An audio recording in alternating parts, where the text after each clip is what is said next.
Good morning, y'all. Happy Saturday.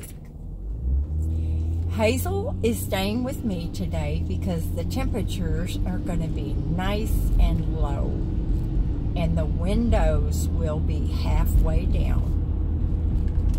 Sometimes, in fact, in the not so distant past, a couple of people were absolutely ripping me for not caring about Hazel. They were trying to give me links and facts about how fast a car heats up. It was cruel and inhumane and she could die. Y'all, I wasn't born yesterday. And I've cared for a lot of animals in my life, and I must say none of them have died.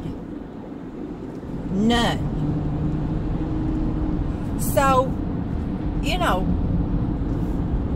I'm always careful with her. Always will be, always have been. So, for any of you little nitpickers out there, and I know it's not my regular wonderful viewers, and you guys are so amazing. So amazing. Anyway, I lost my train of thought. Oh, on the video, the, you know, controversial one, in which I was so proud of y'all, I didn't really answer comments, not even with the heart.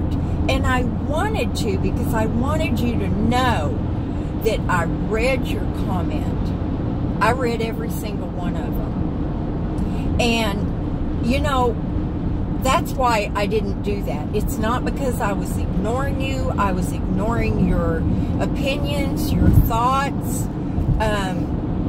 your wishes. I wasn't. Not at all. Because I agreed with something in every one of your comments. I am not an authority on anything. I'm pretty close on mental illness though, y'all, and ADD and ADHD, and the reason is I have been affected myself personally with both of those things. When I was diagnosed with ADHD and OCD, trust me, I was doing some research. And I was so relieved, y'all, to know that there was a reason why all of my report cards said basically the same thing. Debrajoy could be an A student if she would just apply herself. Don't anybody tell me to apply myself. Okay? I was miserable as a child because, you know, always being the one in the class that was singled out because I didn't sit still, because I didn't pay attention, because I talked too much. Do you think I wanted that attention? No, not at all. Do you think that I wanted to be so depressed that I wanted to kill myself? Again, no, I did not. But here's what I want to talk about. And again, I ask y'all to be respectful, okay? And I know that you will be. I want to talk about parents. Now, I never ever intended, if I came off that way, to blame all parents.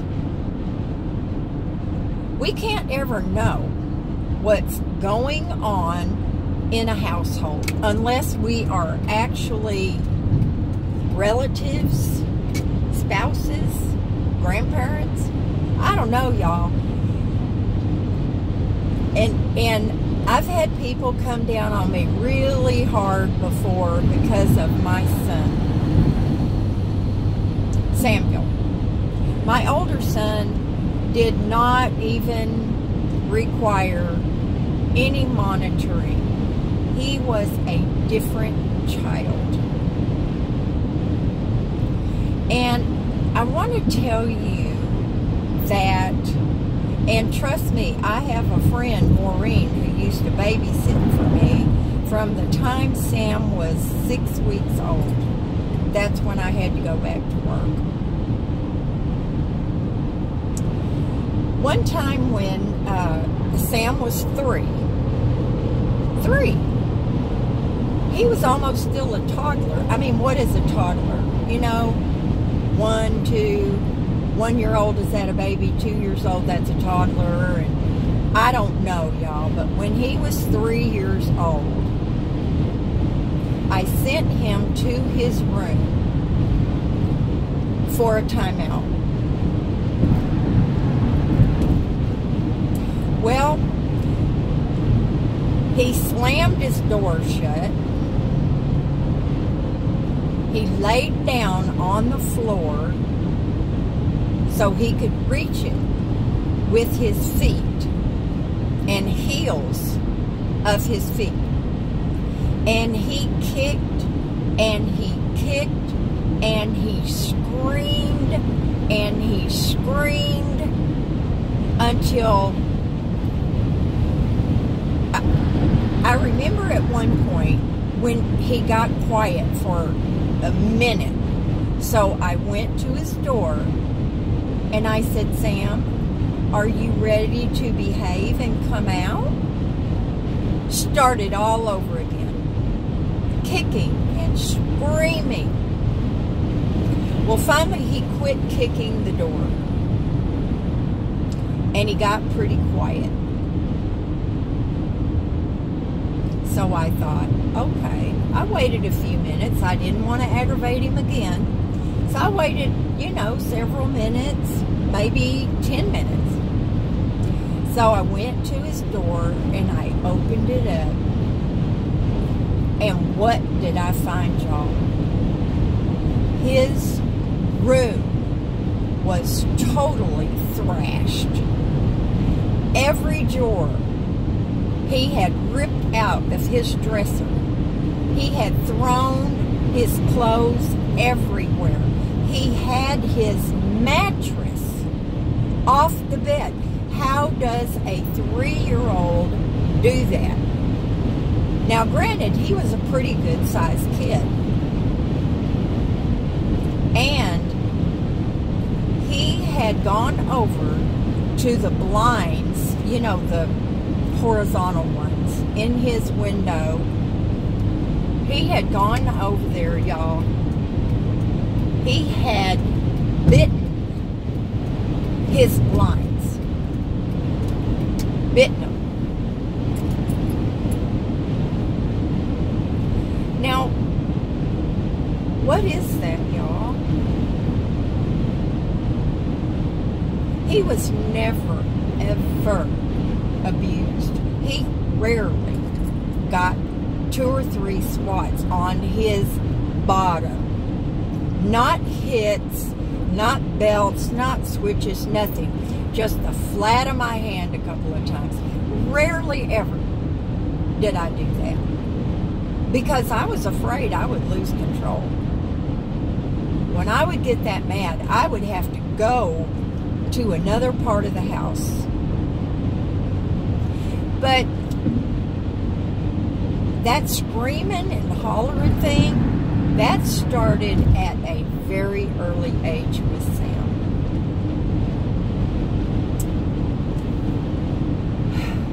Y'all, that did not happen because I was a bad parent.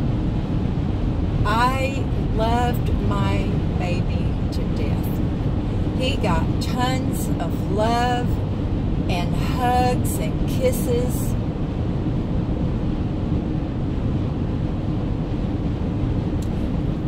So that was the beginning of a terrible pattern.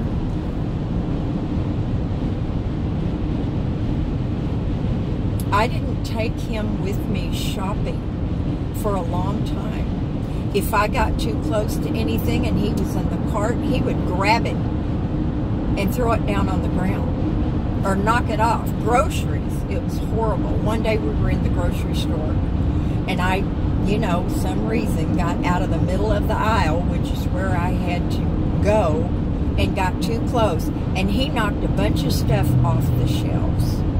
Made a horrible racket. He could have hurt somebody doing that. Why did my baby do that? What caused him to act like that? I didn't know then, and I still don't know now. We tried everything. Taking things away from him. Timeouts when he was little. When he was in a timeout, whenever I would come within his vision, he would stick his tongue out at me. Just dare me. He dared me all the time. He pushed me constantly. Now, Sam's stepdad, my last husband, came into his life when he was very young. He might have been 3.5, 4. He was so good to Sam. He played with him. He put him on his motorcycle in front of him and just walked it around outside. Thrilled Sam to death. When Sam started playing hockey when he was 4, I blame my older son for that. He signed him up, paid the registration fee, and bought him some equipment. What could I say? So we tried to channel Sam's energy in positive ways. He was a problem when he started going to school. He was always in trouble, wouldn't stay in his seat.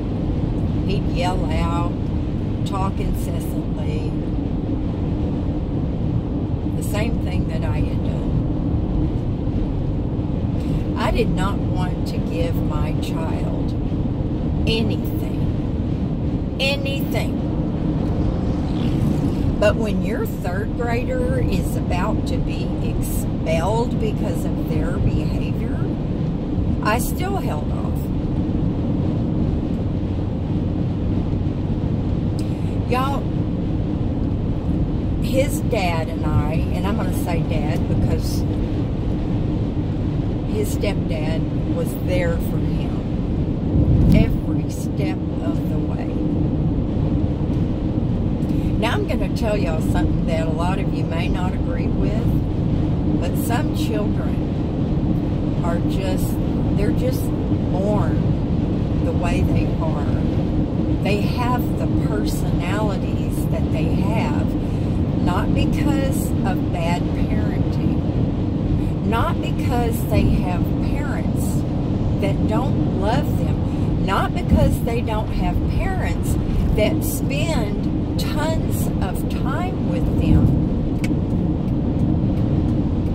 They just are born the way that they are. It was heartbreaking. It was heartbreaking to see my little boy always in trouble.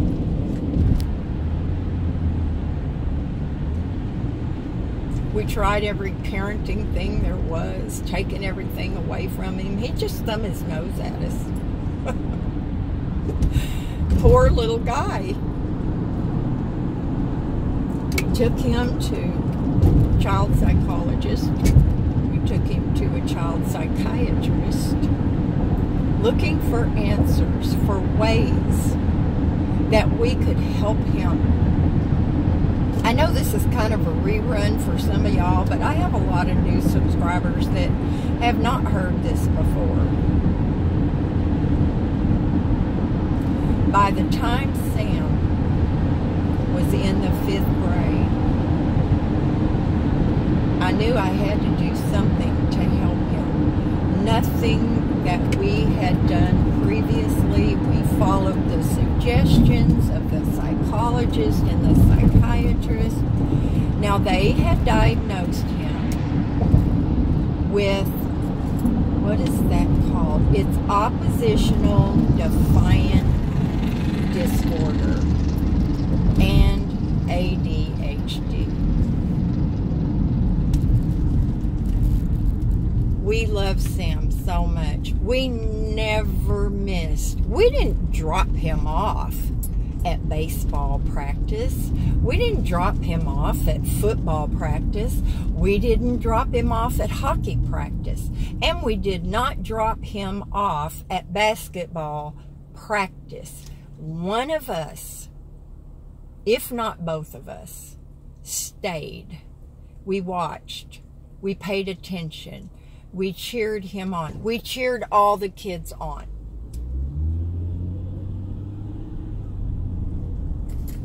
I'm not saying we were perfect,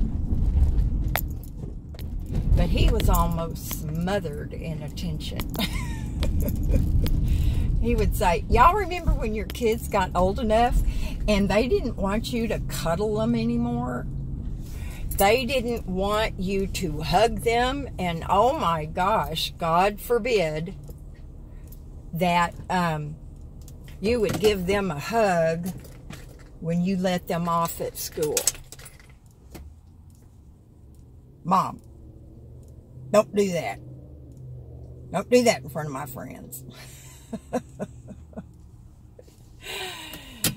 We went to every sporting game, every game, everything.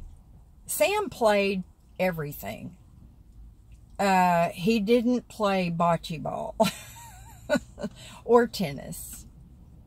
He had skateboards. That scared us to death. And do you think we tried our best to get the kid to wear a helmet? Yes. He would put it on, tighten up the strap, take off down the street.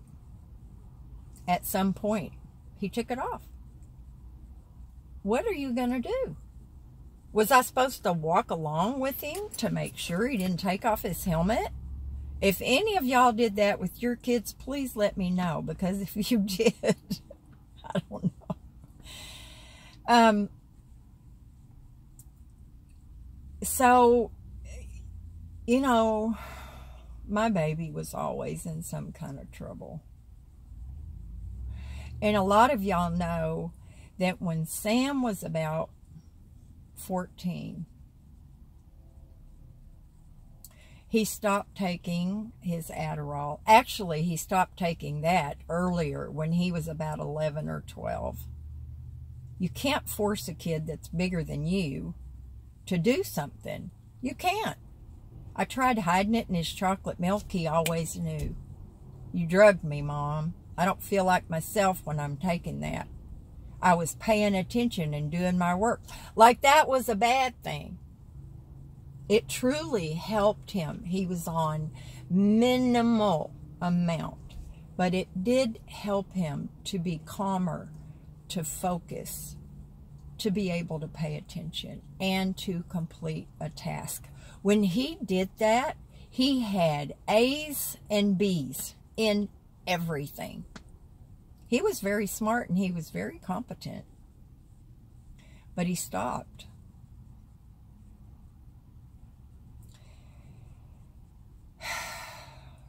He was playing football. I had more than one coach tell me, Sam is going to be able to play professional football. In fact, the last year that he played football, there was a scout there looking at a couple of seniors, and they told Sam's coach, I'm going to be watching that kid. Well, one day, Sam got into a fight with the coach, and the coach told him, Sam, if you don't apologize to me, you're not playing on my team. Sam shucked his uniform right on the field. Thank goodness it was a practice and not a game, because it wouldn't have mattered to Sam. He would have taken off his uniform right on the field. And that was the beginning of the end, y'all. I couldn't keep him in school. I had the police pick him up one day. I thought that would scare him. Policeman dropped him off. It wasn't an hour later. The school's calling to tell me, Sam's not here. Is he sick?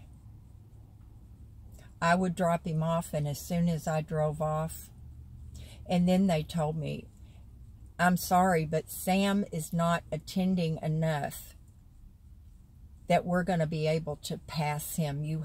Kids have to go a certain amount of days a year.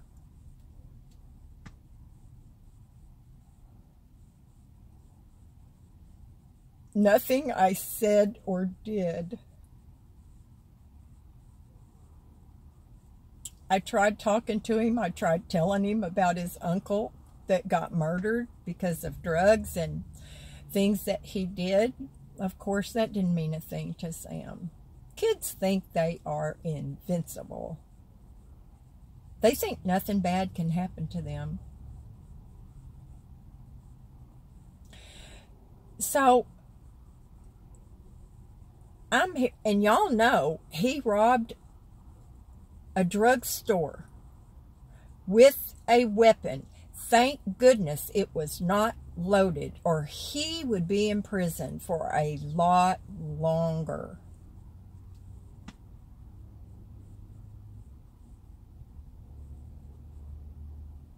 He's still in prison, y'all. He's due to get out the end of July.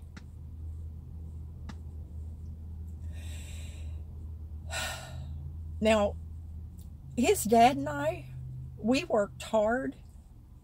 We rarely swore at home, and the F word was definitely not allowed.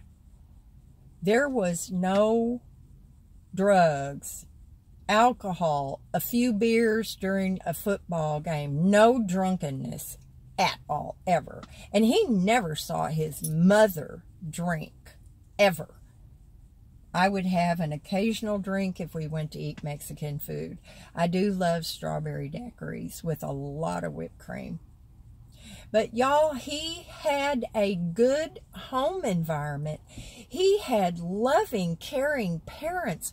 I used to sit at the top of the stairs. If you think I was inattentive and I didn't keep track of my child, you are so wrong.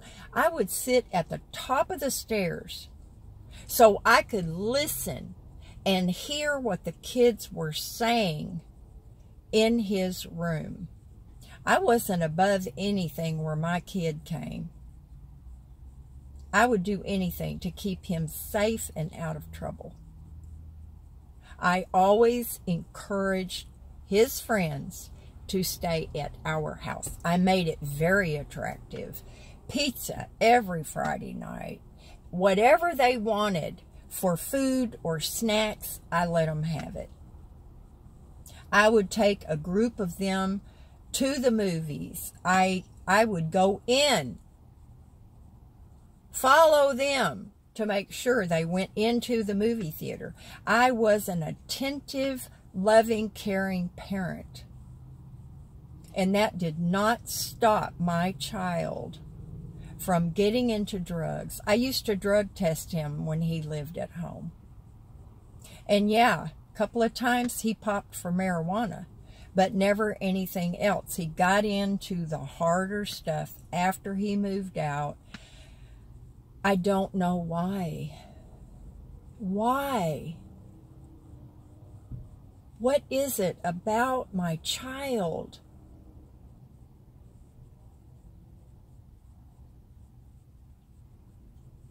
It breaks my heart. So we cannot say unilaterally that it is because of bad parenting. A lot of y'all said that. Oh, they need more love at home. They need more attention at home. Parents don't pay attention. They ignore their kids. They don't care. I'm calling BS on that.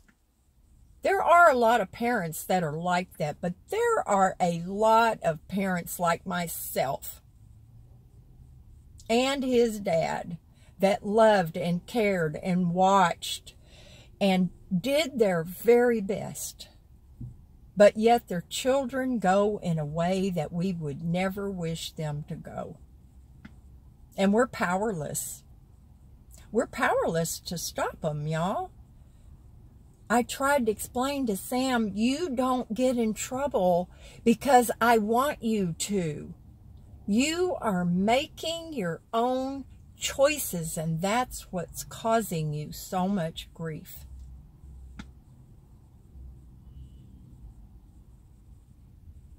I did everything, y'all. You can believe that or not. I don't really care.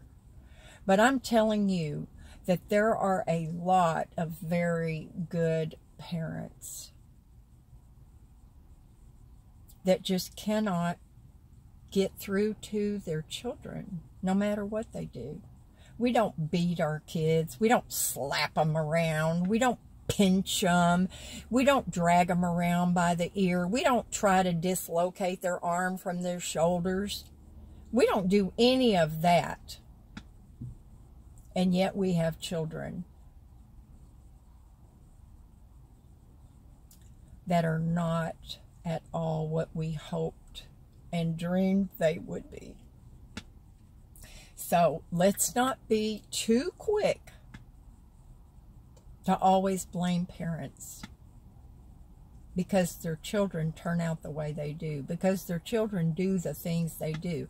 Are there children that come from horrible backgrounds that have suffered abuse and all this stuff? You know, yeah, there are. But there are some children that just do what they do regardless.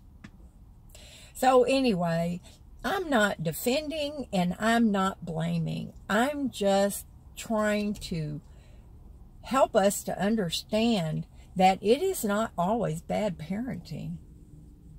I know that for a fact. Anyway, this is run way long. Y'all, I'm going to stop this and we're going to get into some more fun videos. I'm going to try and take a little trip. I'm still trying to figure out how to break my good news to y'all. Let me say, I'll say this. And if this falls through, it falls through.